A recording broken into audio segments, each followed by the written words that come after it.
So here's the plan. This is my plan. You know, Jack has his plan, I've got my plan.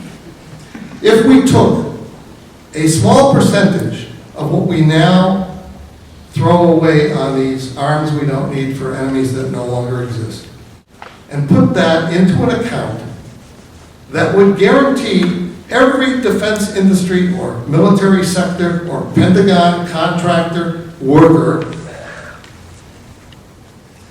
that they will not become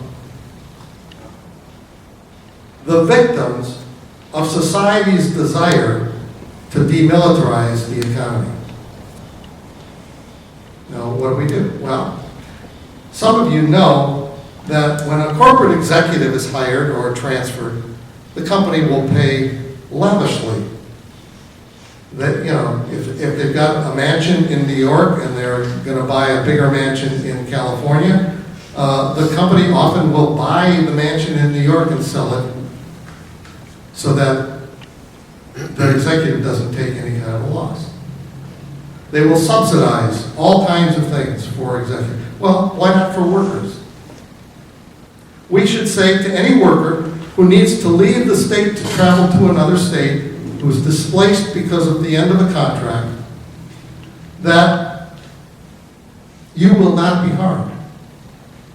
We will see to it that your house is sold for its real value, and you will receive transfer allowances, and we will help you on the other end if there's a job waiting for you where your skills are needed.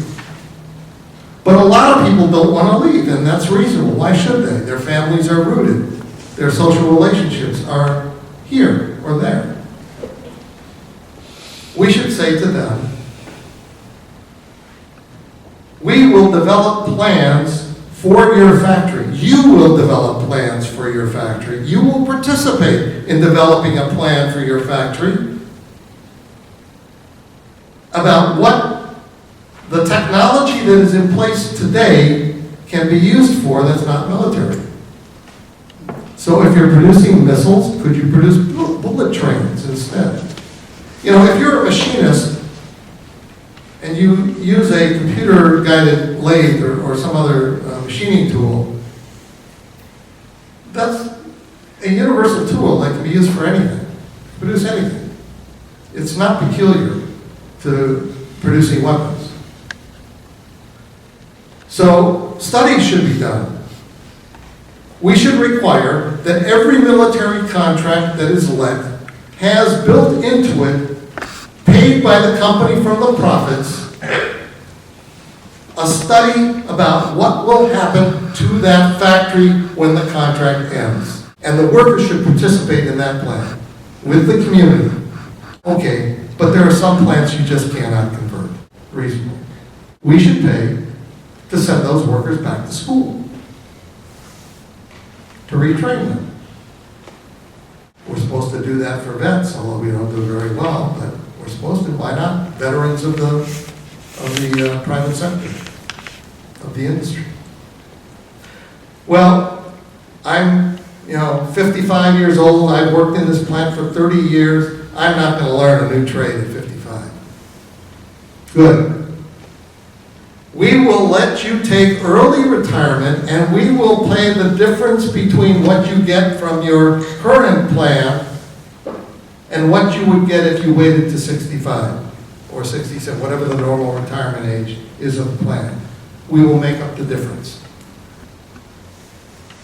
Have a good retirement. Let's hire some young people and give them jobs. There is so much money in the military budget that we can do all of these things and still have money, lots of money left over. Our job is to convince the unions and the workers in the industry that rather than waiting to become roadkill on the plan to demilitarize the economy, they should become proactive in this cause and actually participate in redesigning their industries. I am sure, I am absolutely confident that the workers who produced the ovens in which the Jews were killed in Germany would much rather have produced something else but they had very little choice. We need to give people choices.